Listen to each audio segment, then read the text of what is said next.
Praise the Lord everyone. आज हमारा teaching है प्रॉस्पेरिटी के ऊपर, समृद्धि के ऊपर।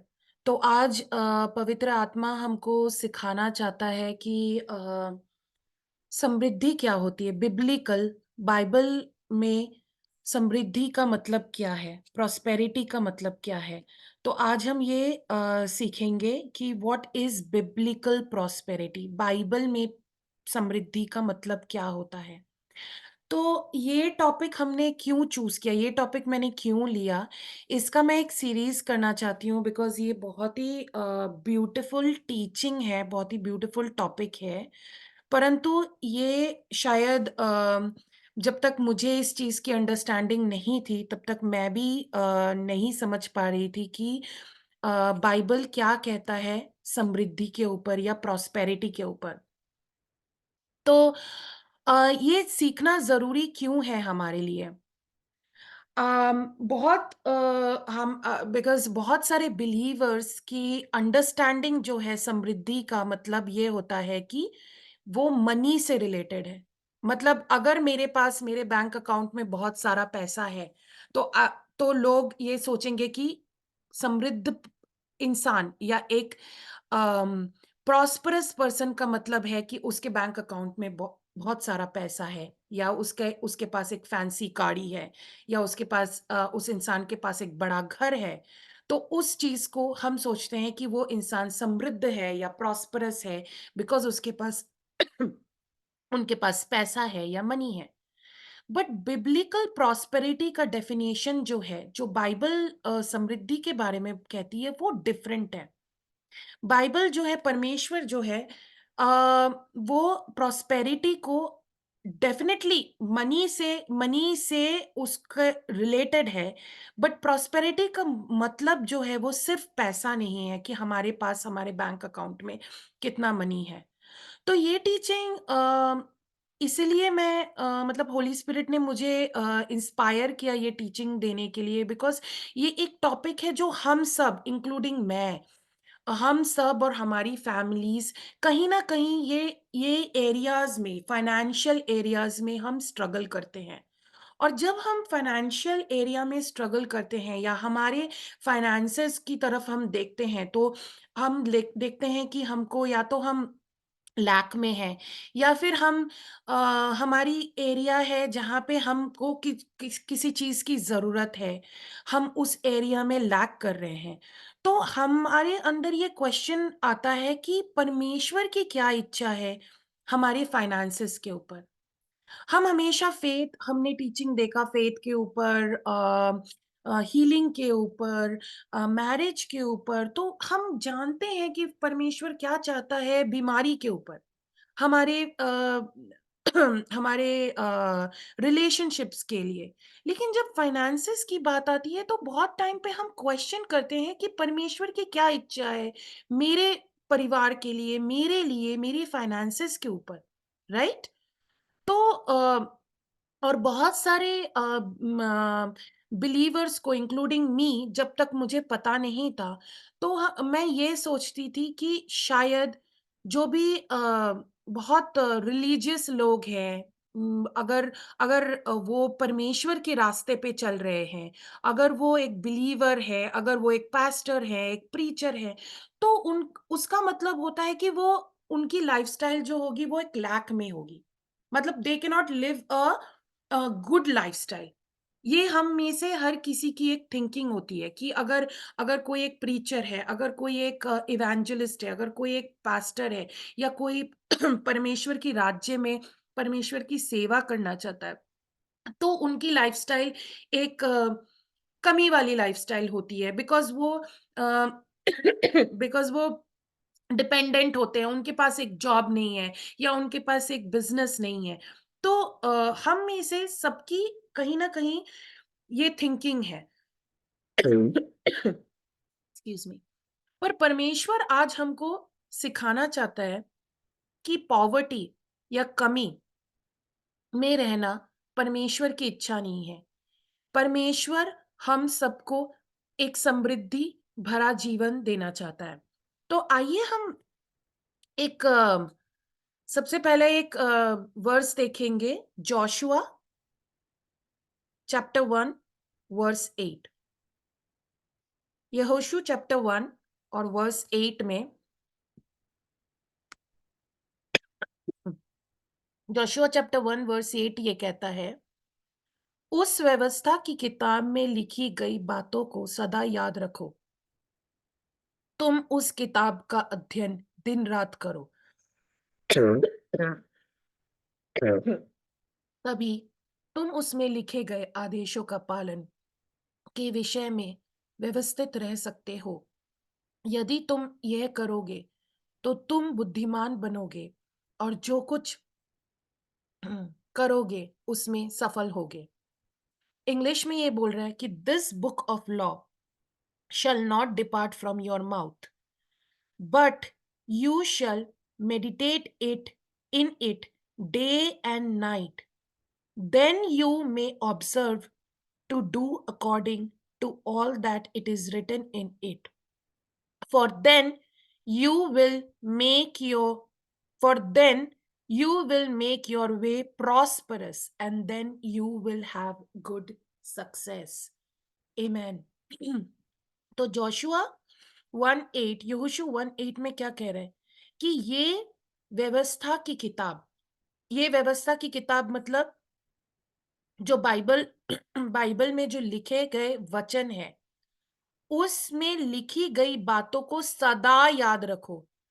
मतलब बाइबल हमें परमेश्वर हमें क्या सिखाना चाहता है? प्रॉस्पेरिटी का नंबर 1 रूल, मतलब समृद्धि का सबसे नंबर 1 जो रूल है, वो परमेश्वर हमें कैसे सिखाना चाहता है कि हम कैसे समृद्ध हो सकते हैं। तो यहोशू चैप्टर 1 जोशुआ चैप्टर 1:8 में लिखा है कि जब हम इस व्यवस्था की किताब में लिखी गई बातों को सदा याद रखें, तब तुम उस किताब का अध्ययन दिन रात करो। मतलब जो बाइबल में लिखे गए वचन हैं, जब हम उस बातों को याद रखते हैं और याद रखने के साथ-साथ उसका अध्ययन दिन रात करते हैं, तब तुम उसमें लिखे गए आदर्शों का पालन के विषय में अ, विश्वस्त रह सकते हो। You shall meditate it day and night that you may observe to do according to what it is written. मतलब जब हम इस बुक को इस बाइबल में लिखे गए हर एक वचन को अपने पास रखते हैं, याद रखते हैं, उसका मेडिटेट करते हैं डे एंड नाइट और उसका पालन करते हैं, तब हम प्रॉस्परस इसके उसके आगे क्या लिखा है? यदि तुम ये करोगे तो तुम बुद्धिमान बनोगे और जो कुछ करोगे उसमें सफल होगे। इंग्लिश में कह रहे हैं कि then then you will make your way prosperous. That means हमारा नंबर 1 रूल समृद्धि या प्रॉस्परस होने का क्या है कि जब हम वचनों को बाइबल में लिखे गए वचनों को हम अपने मुंह से डिपार्ट नहीं, you shall not depart from your mouth, मतलब हम उसको याद रखें, उसका अध्ययन दिन रात करे, उस पे मेडिटेट करे और उस पर एक्ट करे, जो लिखा गया है उस पर एक्शन ले, देन तब हम प्रॉस्परस होंगे। दैट मीन्स समृद्ध होने का और प्रॉस्परस होंगे और उसके आगे लिखा गया है then you will have good success, that means हम सफल होंगे। तो बाइबल क्या कहता है? प्रॉस्पेरिटी को सफलता से नहीं जोड़ता है। जब हम समृद्ध होते हैं तब हमको सक्सेस मिलता है। तो बाइबल कहता है कि हम एज अ वर्ल्डली वे में हम किस चीज को प्रॉस्परस देखते हैं? जब हम देखते हैं कि कोई इंसान सक्सेसफुल है, अगर हम किसी सक्सेसफुल बिजनेसमैन को देखते हैं, राइट, जिसके पास बहुत बड़ा बिजनेस है, बहुत सारा पैसा है, बहुत बहुत सारी इन्फ्लुएंस है, बहुत बड़े-बड़े लोगों को वो जानते हैं या बहुत बड़ी गाड़ियाँ हैं, बहुत बड़ा घर है, तो हम उनको कैसे देखते हैं कि ओह! बिकॉज़ उनके पास इतना पैसा है, बिकॉज़ वो इतनी सक्सेसफुल है, वो लोग प्रॉस्परस है। दैट मीन्स वो उनके पास सारी समृद्धि है।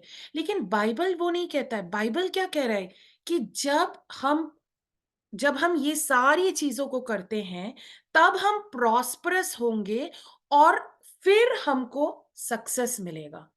दैट मीन्स परमेश्वर हमको समृद्ध बनाना चाहता है पहले।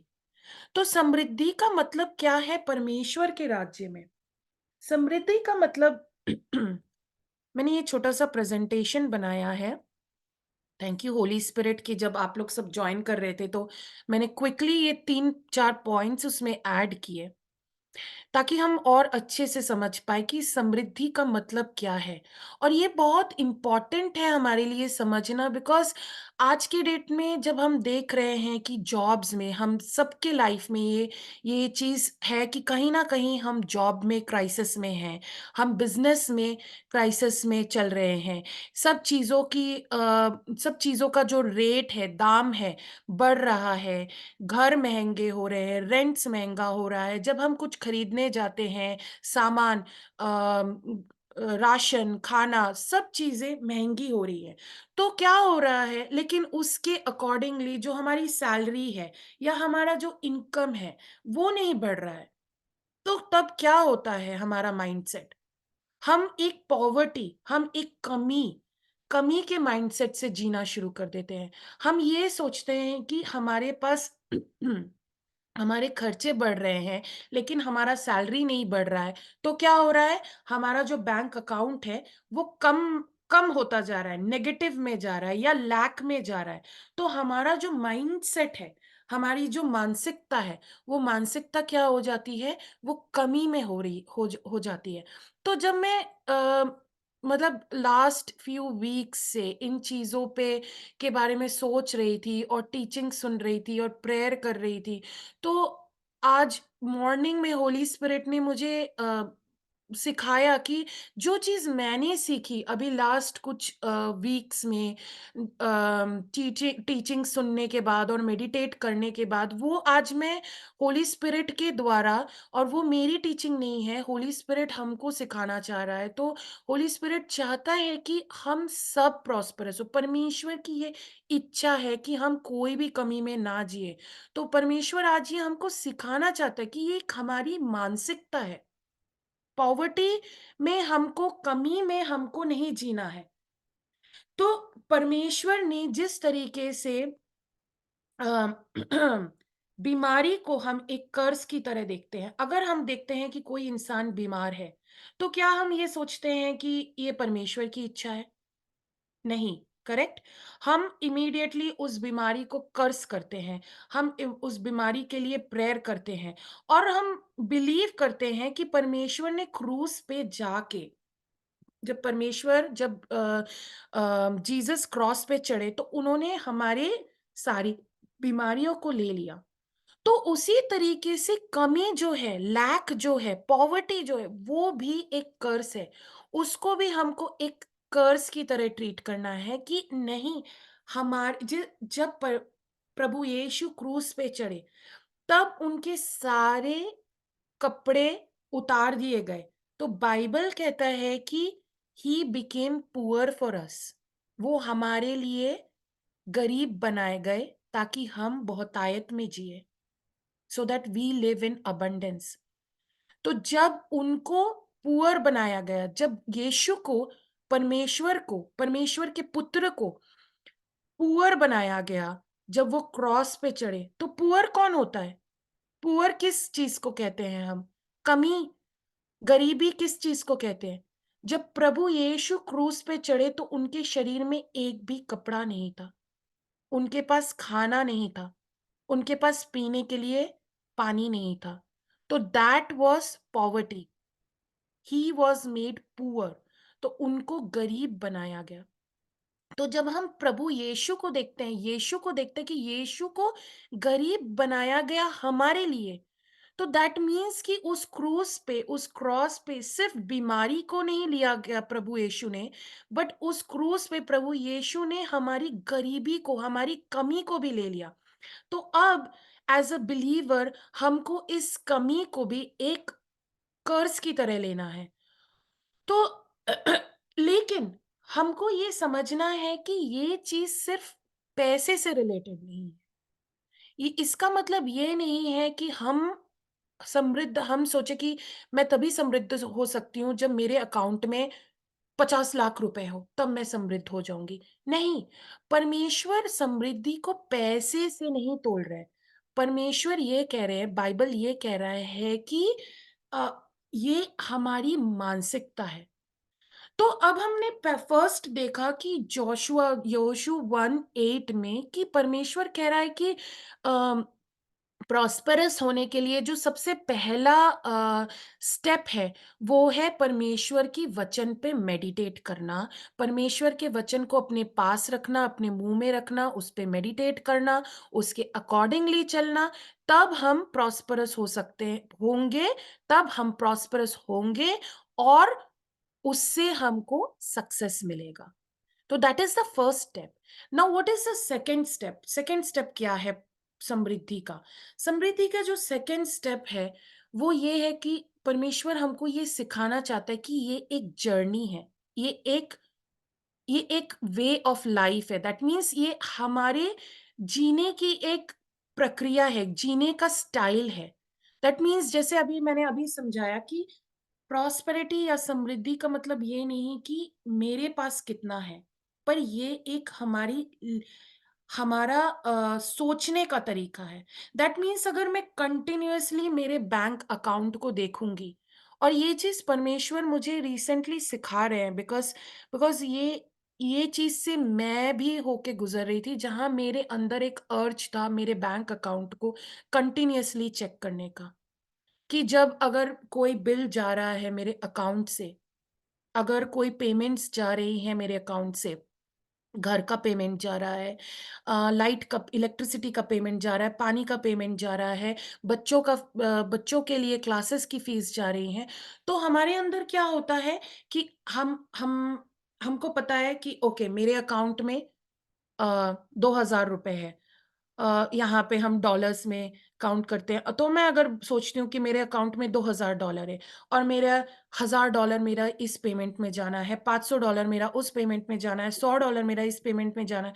तो हमारे अंदर क्या होता है कि एक कंटीन्यूअसली अर्ज होता है, एक एक थिंकिंग होती है कि let's go and check our bank account, कि मैं मेरे बैंक अकाउंट को चेक करूँ कि अभी मेरे बैंक अकाउंट में कितना पैसा बचा हुआ है। बिकॉज़ हमारा माइंड क्या कहता है कि अगर मेरे पास 2,000 डॉलर है और अगर मेरा खर्चा $1,800 है, $1,900 है, तो मेरे पास सिर्फ $100 बचा।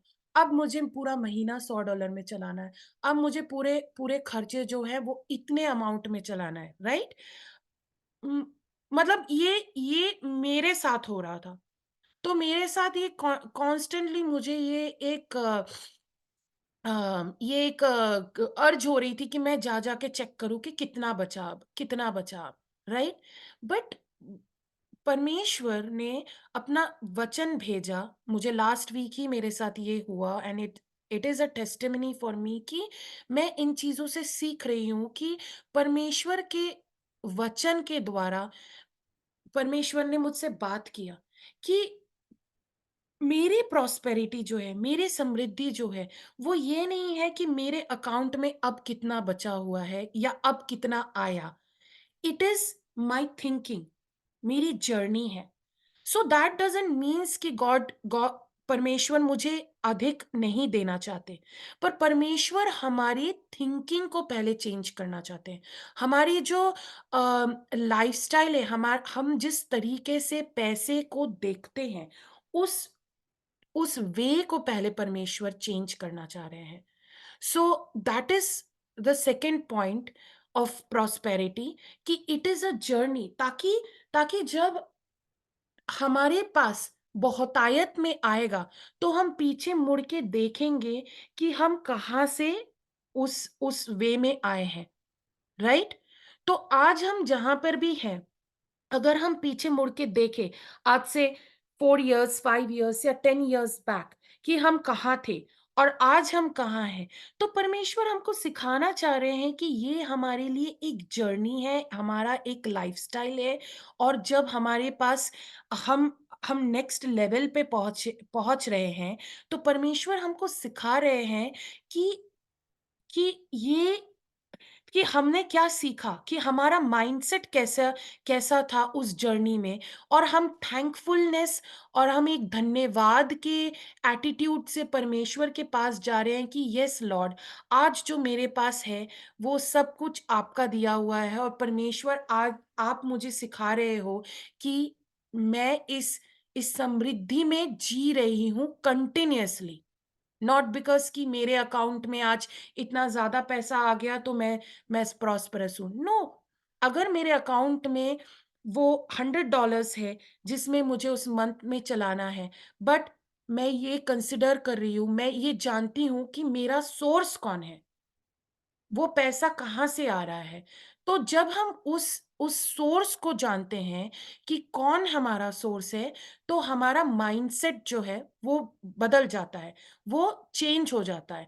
तो हम हमारे इनकम में डिपेंडेंट नहीं होते हैं। यूजुअली क्या होता है जब हमारा इनकम आता है, हम में से आई थिंक हम सब करते होंगे। मुझे बाकी लोगों का नहीं पता, बट मैं यूजुअली क्या करती थी कि हम बजटिंग करते हैं कि ओके, हमारे पास $5000 आ रहा है। तो अब $5000 में मेरा ये बिल्स जा रहे हैं, इतना जा रहा है, मेरा जो मॉर्टगेज है, मेरे जो ईएमआई है, गाड़ी का, घर का, बच्चों के खर्चा, बिल्स सारे जा रहे हैं। उसके बाद मेरे पास इतना बचेगा, उतना उसमें से उतना मेरा खर्चा होगा, और बाकी जो है वो मैं सेव करूँगी। तो ये जो हमारी माइंडसेट है, ये जो मेरी माइंडसेट थी, वो क्या थी? इनकम बेस्ड थी, कि मेरी इनकम इतनी है, तो इसमें से मैं इतना खर्चा करूँगी, और इसमें से मैं इतना बचा सकती हूँ या नहीं बचा सकती हूँ। तो उसमें क्या होता है कि जब मैं देखती हूँ कि ओह! मेरे पास कुछ नहीं बच रहा है, तो मेरी माइंडसेट क्या हो रही है? कमी की हो जाती है। हमारा माइंडसेट क्या हो जाता है? कमी का हो जाता है। कि अगर मेरे पास 5,000 है और मेरा खर्चा 5,500 है, that means I am in negative. तो मेरा माइंडसेट क्या हो गया? कमी का हो गया। पर परमेश्वर हमको ये सिखाना चाह रहा है आज कि हम जो समृद्धि जो परमेश्वर हमको देना चाह रहा है, उसके लिए हम हमारी इनकम को देख के नहीं, अ उन इनकम को देख के हम प्रॉस्पेरिटी को नहीं काउंट कर रहे हैं। बल्कि जो थर्ड पॉइंट है, जो परमेश्वर हमको सिखा रहा है कि प्रॉस्पेरिटी मतलब समृद्धि का मतलब एक कंटीन्यूअस सप्लाई। दैट मीन्स कि हमारे पास कम है या ज़्यादा है, वो नहीं है prosperity, it means continuous supply. इसका आप एक एक एक हम बहुत ब्यूटीफुल एग्ज़ाम्पल मैंने सीखा कि जैसे आप आप अगर एक आपके आपके हाथ में एक ग्लास है, और आप एक जग से उस ग्लास में पानी भर रहे हैं, राइट? जस्ट इमेजिन करिए कि हमारे हाथ में एक ग्लास है, और उस जग में पानी भरा हुआ है, एक बड़ा सा जग है, उसमें पानी भरा हुआ है, और आप उस जग से उस ग्लास में पानी भर रहे हैं। तो अगर वो ग्लास भर गया और मैं वहीं पे स्टॉप कर देती हूँ, तो क्या होगा?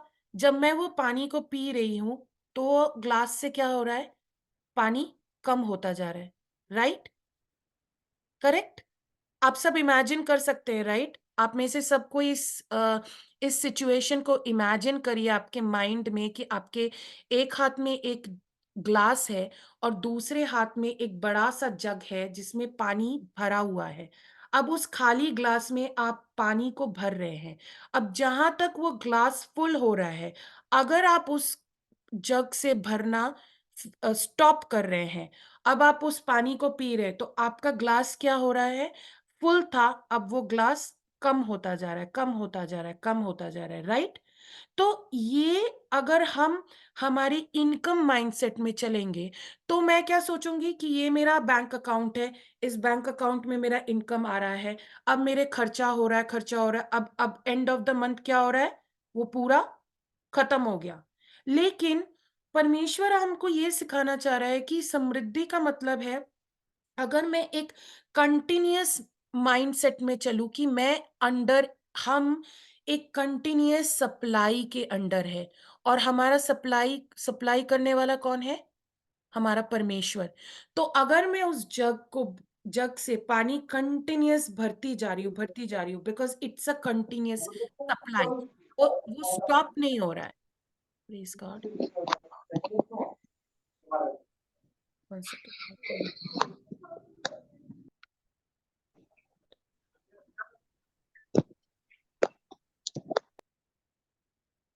Okay, okay. सो अगर अगर मैं उस कंटिन्यूअस सप्लाई को देखूं कि कंटिन्यूअस उस जग से पानी आ रहा है और उस कप में से पानी ओवरफ्लो हो रहा है, तो अब जब वो ग्लास से पानी ओवरफ्लो हो रहा है, तो मैं अगर उसके नीचे अगर एक और ग्लास रख रहे हैं, तो क्या हो रहा है? वो एक कप से पानी ओवरफ्लो होके दूसरा ग्लास भर रहा है और उससे तीसरा ग्लास भर रहा है। Correct? So that is what God is trying to teach us. वही हमको परमेश्वर सिखाना चाहते हैं आज, कि ये एक हम एक कंटिन्यूअस सप्लाई के अंडर में है। हम एक कंटिन्यूअस सप्लाई के अंडर में है, जहां परमेश्वर हमारे सप्लाई को स्टॉप नहीं करता है। परमेश्वर ये नहीं बोल रहा है कि ओ ओके, तुमको बस इतना की जरूरत है, तो मैं बस तुम्हें इतना दूंगा। नो, परमेश्वर की जो सप्लाई है वो हमारे लिए कंटिन्यूअस है। तो अगर हम उस माइंडसेट में देखेंगे, तो हम अपने आप को ऐसे देखेंगे कि जहां हम ओवरफ्लो हो रहे हैं, जहां हमारे कप से, हमारे ग्लास से ओवरफ्लो हो रहा है और हमारे ग्लास से दूसरे किसी का कप भर रहा है। राइट? और हम ये Psalms 23 में हम पढ़ते हैं कि माई कप रन्स ओवर। जो हमारा कप जो है वो ओवरफ्लो हो रहा है, उसका मतलब क्या है? उसका मतलब ये है कि हम एक कंटिन्यूअस सप्लाई के अंडर में है। राइट? ओवरफ्लो कब हो सकता है? अगर मैं उस टैप को बंद कर दूं, या अगर हम उस जग को, जब मेरा कप भर रहा है, जब हम उस जग से पोर आउट करना या पानी डालना बंद कर देते हैं, तो क्या होता है? वो जो कप है वो फुल है, लेकिन वो ओवरफ्लो नहीं हो रहा है। तो वो परमेश्वर हमको ये सिखाना चाह रहे हैं कि हमको उस माइंडसेट से बाहर निकलना है, जहां हमको ये सीखना है अ, कि मैं मेरे बैंक अकाउंट को देख के नहीं डिपेंड हो रही हूँ कि हमारे पास क्या है, पर हम ये ये ये बिलीव कर रहे हैं कि हमारा प्रोवाइडर कौन है, हमारा सप्लायर कौन है। हमारा सप्लायर परमेश्वर है। तो अगर मैं एक कंटिन्यूअस फ्लो के अंडर में हूं, तो सिर्फ मैं प्रॉस्परस नहीं हो रही हूँ, सिर्फ मैं समृद्ध नहीं हो रही हूँ, परंतु मेरे से और भी लोग प्रॉस्परस हो रहे हैं। Right? So that is the main reason कि why God wants us to be prosperous. क्यों परमेश्वर हमको प्रॉस्परस या हमको समृद्ध बनाना चाहता है? सो दैट हम सिर्फ हमारी समृद्धि या हमारी फैमिली या मेरी फैमिली, मेरे बच्चे, मेरा इनकम, मेरा घर, सिर्फ वो नहीं सोचे। बट जब हम एक कंटिन्यूअस सप्लाई के अंडर में हैं, तो मेरे प्रॉस्पेरिटी से, मेरे समृद्धि से दूसरे लोग समृद्ध हो रहे हैं। मेरी सराउंडिंग्स, हमारे जहाँ हम जाते हैं, हमारे पास्टर्स, हमारी कलीसिया, हमारे जो सराउंडिंग्स है, वो सारे लोग प्रॉस्परस हो रहे हैं। हमारा जो चर्च है, हम उसमें दे पा रहे हैं। जो गरीब लोग हैं, हम उनको दे पा रहे हैं। जिनके लिए गॉड हमारे हार्ट में बोल रहा है, हम उसको उनको भी दे पा रहे हैं। तो that is the meaning of prosperity. Right? तो हम पहले ये देखेंगे जेनेसिस 39:2। जेनेसिस 39:2 का वचन देखेंगे कि गॉड ने प्रॉस्परस, जब परमेश्वर ने बोला कि 1 second, thirty nine genesis 39:2। Okay. तो ये जोसेफ की स्टोरी है, ये यूसुफ की स्टोरी है, जहाँ जो सबसे ब्यूटीफुल एग्जाम्पल जो बाइबल में समृद्धि के लिए या प्रॉस्परस होने के लिए परमेश्वर ने एग्जाम्पल दिया, वो जोसेफ के ऊपर दिया। तो ये है जेनेसिस चैप्टर 39 वर्स 2। किंतु यहोवा यहोवा ने यूसुफ की सहायता की। यूसुफ एक सफल व्यक्ति बन गया। यूसुफ अपने मिस्री स्वामी पोतीफर के घर में रहा।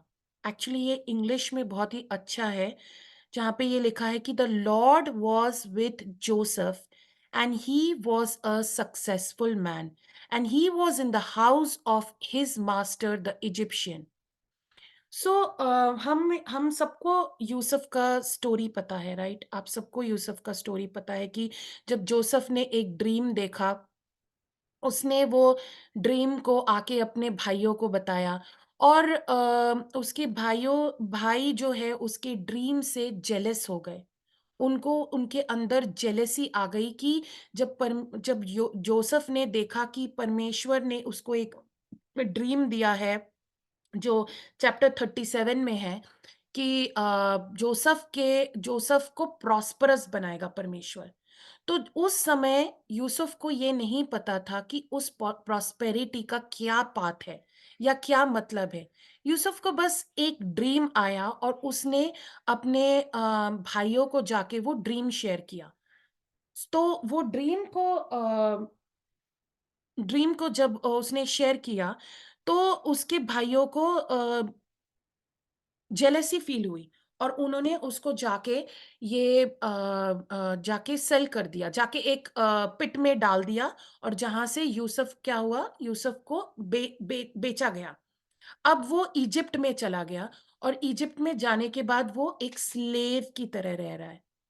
ओके, बंदी बंदी बनाया गया और फिर वहां से हम सबको ये स्टोरी पता होगा कि वो पोतीफर के यहाँ पे जो किंग का जो ऑफिसर था पोतीफर, उन उसके यहाँ पे वो काम कर रहा था।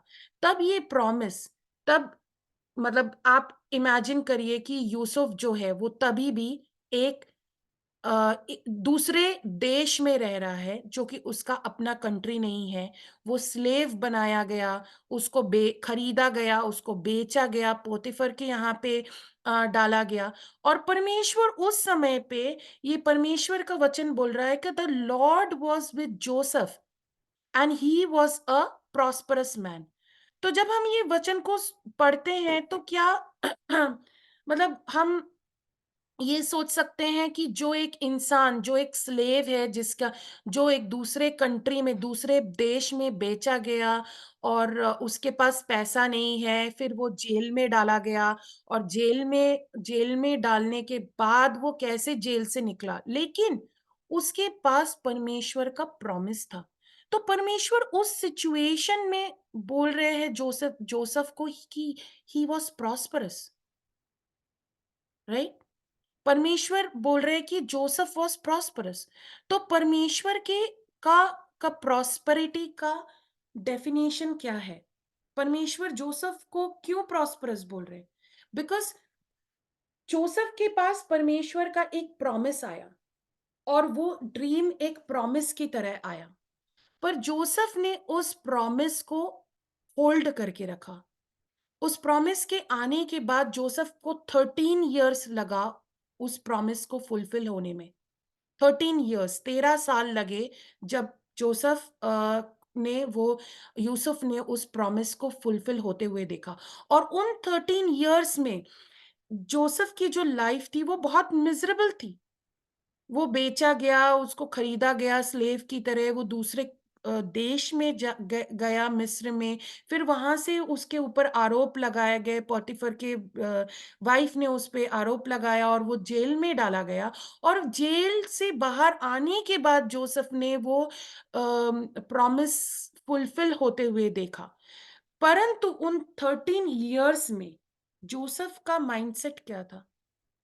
जोसेफ ने उस प्रॉमिस को, जो परमेश्वर का प्रॉमिस आया that Joseph will be a successful person, तो जो वो स्टेजेस से वो गुजरा, उन स्टेजेस में कहीं पे भी जो उसकी लाइफ में 13 इयर्स तक हो रहा था, उस लाइफ में कहीं पे भी ऐसा नहीं दिख रहा था कि वो एक सक्सेसफुल पर्सन है, वो उसके उस वो प्रॉमिस फुलफिल होगा। बट जोसेफ ने, जब वो प्रॉमिस फुलफिल हुआ, तो परमेश्वर ने वो जो प्रॉमिस जोसेफ को दिया था, वो प्रॉमिस इसीलिए दिया था कि वो एक उसकी जर्नी है, जो हमने देख सीखा कि प्रॉस्पेरिटी इज़ अ जर्नी। सो जब जोसेफ ने वो उस प्रॉमिस को होल्ड करके रखा फॉर 13 लॉन्ग इयर्स और उसको इजिप्ट का प्राइम मिनिस्टर बनाया गया।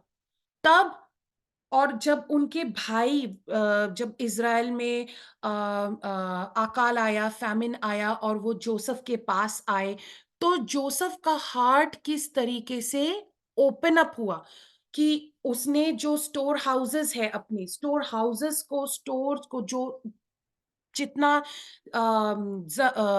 उसमें फूड था, ग्रेन्स था, उन सबको ओपन किया। तो उसने ये नहीं देखा कि मेरी जर्नी में मैंने स्ट्रगल किया, मेरे भाइयों ने मेरे साथ ऐसा किया और थ्रू आउट द जर्नी जो है, जोसेफ का माइंडसेट जो है, वो हमको सिखाता है कि प्रॉस्पेरिटी क्या है। आई आई होप आपको समझ में आ रहा होगा कि आई डोंट नो आपको मतलब I I I pray thank you Holy Spirit कि होली स्पिरिट आज हमको इस टॉपिक के द्वारा सिखाएगा एंड आई होप कि जो मैं सीख रही हूँ मैं होली स्पिरिट के द्वारा वो मैं आपको समझा सकूँ यहाँ पे। अगर आप लोगों में से कोई भी किसी को भी क्वेश्चन है तो आप क्वेश्चंस डाल सकते हैं। मैं इस टीचिंग को 10 मिनट्स में एंड करूंगी और फिर हम वो क्वेश्चन को ले सकते हैं। ठीक है, तो आई होप कि आपको ये समझ में आ रहा है कि मैं क्या समझाना चाह रही हूँ कि जोसेफ की जब वो जर्नी 13 इयर्स की 13 साल की जो जर्नी चल रही थी, जोसेफ के पास सिर्फ परमेश्वर का ड्रीम था जो एक प्रॉमिस की तरह आया। और ये वचन क्या कह रहा है कि लॉर्ड ने बोला कि Joseph is a prosperous man. तो हमारे ह्यूमन थिंकिंग से जब हम सोचते हैं तो हमको ये लगता है कि how can somebody be a prosperous man. कैसे कोई समृद्ध इंसान हो सकता है कि जो स्लेव की तरह दूसरे देश में डाला गया और वो अम, जेल में है और उसकी लाइफ इतनी मिजरेबल है। But how can God say that he is a prosperous man? Because God is not measuring his prosperity with what he has। मतलब परमेश्वर उसको समृद्ध, यूसुफ को समृद्ध ये नहीं मतलब परमेश्वर के राज्य में जो समृद्धि है वो ये नहीं है कि आपके पास क्या है, पर परमेश्वर के राज्य का में समृद्धि का मतलब है कि आपके पास कौन है।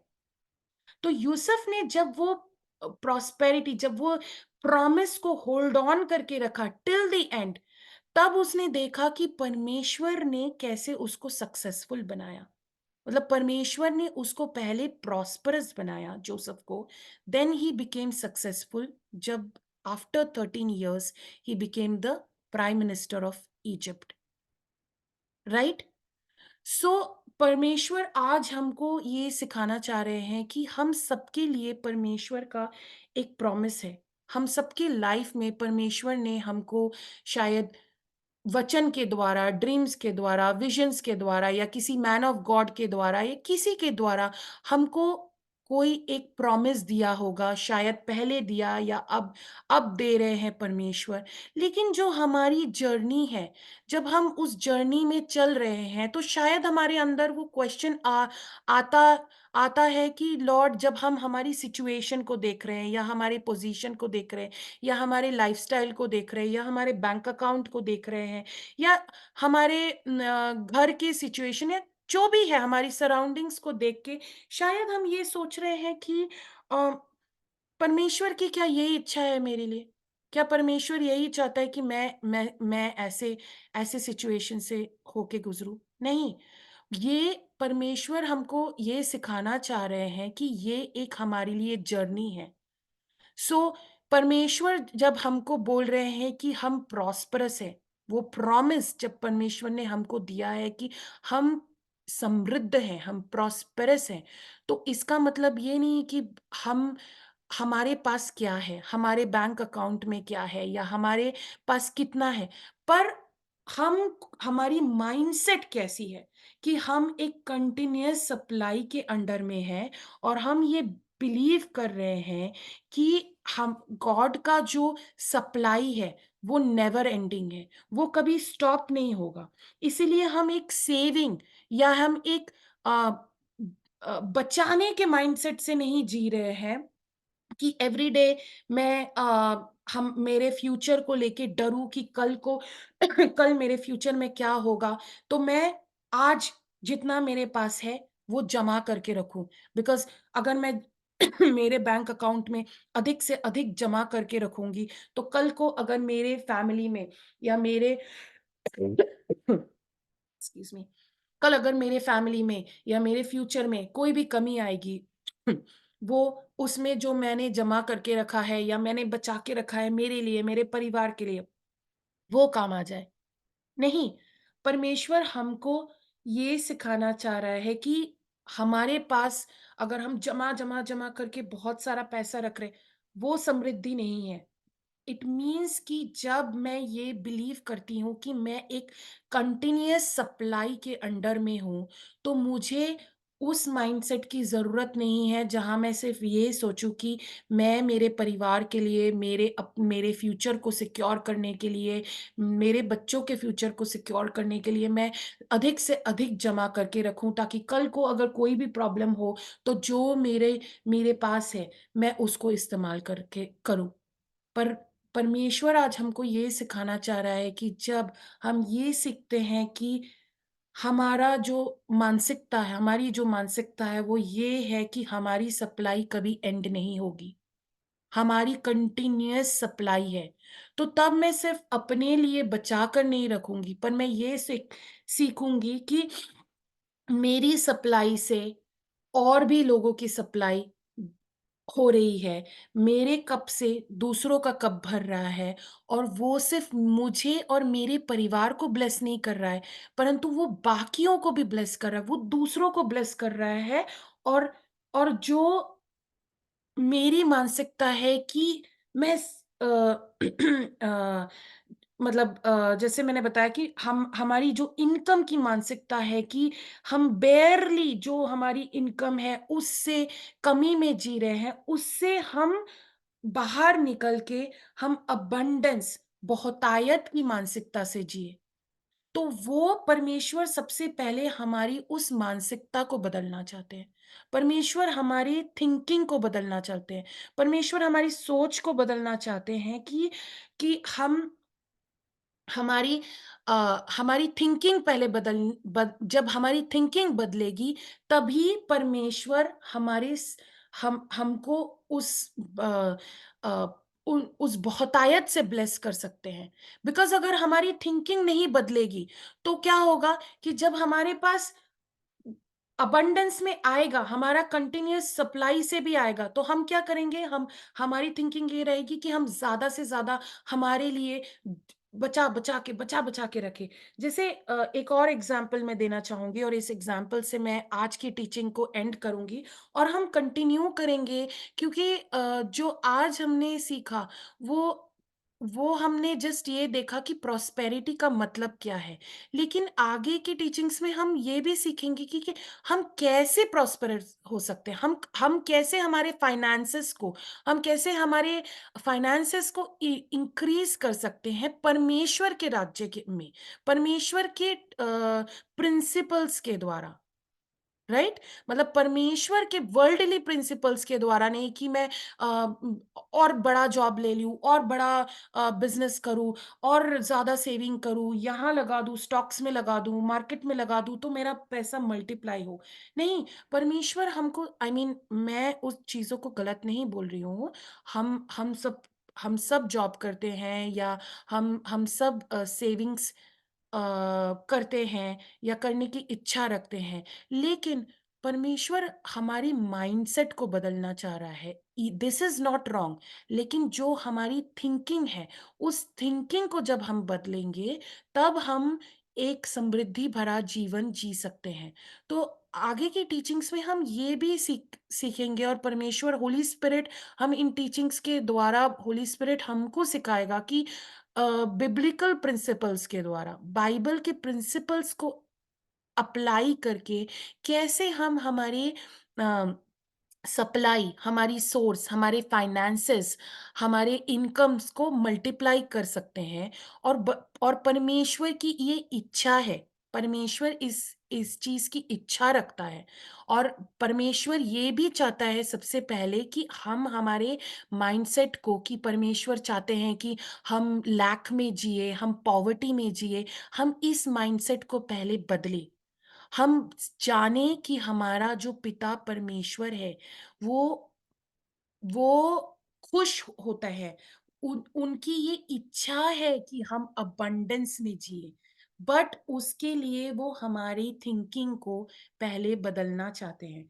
तो हम एक एग्ज़ाम्पल देखेंगे कि जैसे अगर हमारे घर में एक वाटर फ़िल्टर है, जैसे मैंने जग का एग्ज़ाम्पल लिया, वो सेम सेम एग्ज़ाम्पल है। जैसे एक अगर मान लीजिए आपके घर में एक वाटर फ़िल्टर लगा हुआ है या आरओ लगा हुआ है, अ, या एक्वागार्ड लगी हुई है और वो एक्वागार्ड किससे कनेक्टेड होती है? एक वाटर सप्लाई से कनेक्टेड होती है, राइट? तो जब हम पानी ग्लास मतलब पानी भरते हैं उसमें, तो क्या हम काउंट कर रहे हैं कि हम कितना पानी कितना पानी उसमें से ले रहे हैं? नहीं, राइट? बिकॉज़ हमको पता है कि वो अगर पानी खत्म भी हो रहा है उसमें, तो वो कभी खत्म नहीं होगा बिकॉज़ वो एक कंटीन्यूअस सप्लाई जो जो नल है, जो पानी की सप्लाई है, अगर आप लोगों में से जिनके घर में भी है और उन्होंने देखा है, तो उनको पता है कि एक्वागार्ड या आरओ का जो वाटर फिल्टर है, वो एक सोर्स से कनेक्टेड होता है, राइट? वो पानी कंटीन्यूअसली आती रहती है और वो उसमें टैंक में भर भर जाता है। तो जैसे ही हम वो पानी को भरते हैं, वो कम होता है, तो वो सोर्स से वापस कंटीन्यूअस फिल होता रहता है। लेकिन अगर वो सोर्स जो पानी का लाइन है, वो कट ऑफ है, वो अगर बंद है, तो कैसे होगा? हमको पता है कि ये टैंक में बस इतना ही पानी है। तो जब हम ग्लासेस से पानी मतलब पानी उसमें से टैंक में से भरेंगे, तो हम कैसे भरेंगे? हम सोच-सोच के भरेंगे, राइट?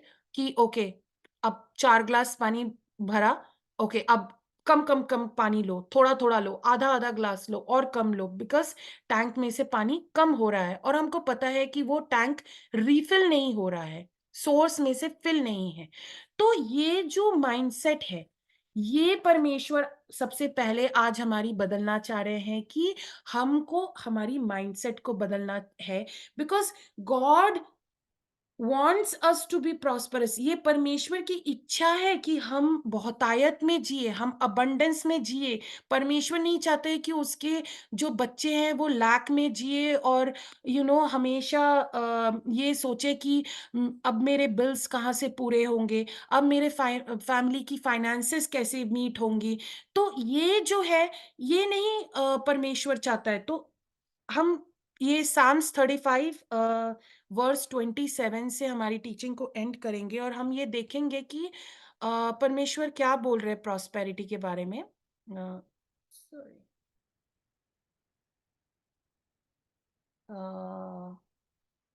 आई थिंक मैंने कोई psalms,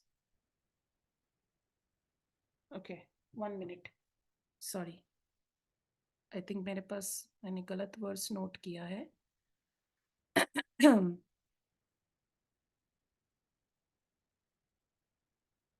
okay, praise God. Uh okay, I think मैंने वो वर्स को रॉन्ग वर्स को नोट किया है, तो मुझे वापस से चेक करना पड़ेगा कि कौन-सा वर्स है ये? साम्स 35, साम्स 35, ओके, या sorry, Psalms sorry, Psalms 35 verse 27 है। Okay, praise God. So Psalms 35 verse 27 ये बोल रहा है कि let them shout for joy and be glad who favor my righteous cause, and let them say continually, let the Lord be magnified, who has pleasure in the prosperity of his servant। कुछ लोग मेरे नेक चाहते हैं, मैं आशा करता हूं कि वे बहुत आनंदित हो। वे हमेशा कहते हैं, यहोवा महान है और वे अपने सेवक की अच्छाई चाहता है। और यहाँ क्या कह रहा है कि इंग्लिश में देखिए ये क्या कह रहा है कि let the Lord be magnified who has pleasure in the prosperity of his servant. मतलब यहाँ पे किंग डेविड क्या कहना चाह रहे हैं इस साम्स में कि परमेश्वर जो है वो प्लेजर, मतलब परमेश्वर आनंदित होते हैं अपने सेवकों की प्रॉस्पेरिटी में। मतलब जो हम उसके बच्चे हैं, हम जब प्रॉस्परस होते हैं, हम जब समृद्धि में जीते हैं, तो इसमें परमेश्वर आनंदित होते हैं, इसमें परमेश्वर को आनंद मिलता है। दैट मीन्स कि जो हमारी प्रॉस्पेरिटी है, ये परमेश्वर की हमारे लिए इच्छा है। परमेश्वर आज इस टीचिंग के द्वारा हमको ये सिखाना चाहते हैं कि नंबर वन हम ये सीखें कि हमारी समृद्धि में परमेश्वर को आनंद मिलता है। परमेश्वर ही नेवर वांट्स कि हम लैक या कमी में जिए, परंतु वो हमको ये सिखाना चाह रहे हैं कि हमको इसके लिए हमारी माइंडसेट, जो हमारी थिंकिंग है, उसको हटाना है। बिकॉज परमेश्वर के राज्य में सबसे पहले prosperity is not about money.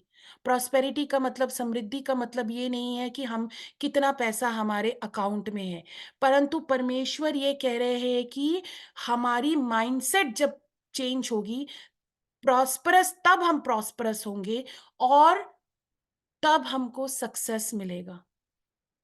Praise God, thank you Jesus. तो जैसे मैंने कहा कि नेक्स्ट आगे की टीचिंग्स में हम ये सीखेंगे कि हम बिब्लिकल वे में कैसे हमारे फाइनेंसेस में प्रॉस्पेरिटी देख सकते हैं। और ये सिर्फ एक मतलब ये सिर्फ एक ऐसी टीचिंग नहीं है कि हम सुन के चले जाए, पर परमेश्वर हमको सिखाना चाह रहे हैं कि जिस तरीके से परमेश्वर हर एक एरिया में हमको सफल देखना चाहते हैं। लाइक हीलिंग परमेश्वर की इच्छा है, साल्वेशन परमेश्वर के परमेश्वर डिलाइट लेता है, चाहता है कि उसका हर एक बच्चा सेव हो। और उसी तरीके से परमेश्वर चाहता है कि हर एक बच्चा डिवाइन हेल्थ में जिए। उसी तरीके से परमेश्वर की ये इच्छा है, परमेश्वर आनंदित होते हैं जब हम प्रॉस्पेरिटी में या समृद्धि में जीते हैं, because that helps us to expand his kingdom. उसके किंगडम, उसके राज्य को बढ़ाने में वो मदद करता है। तो आज की टीचिंग को मैं यहीं एंड करना चाहूंगी और हम रिकॉर्डिंग को स्टॉप करेंगे।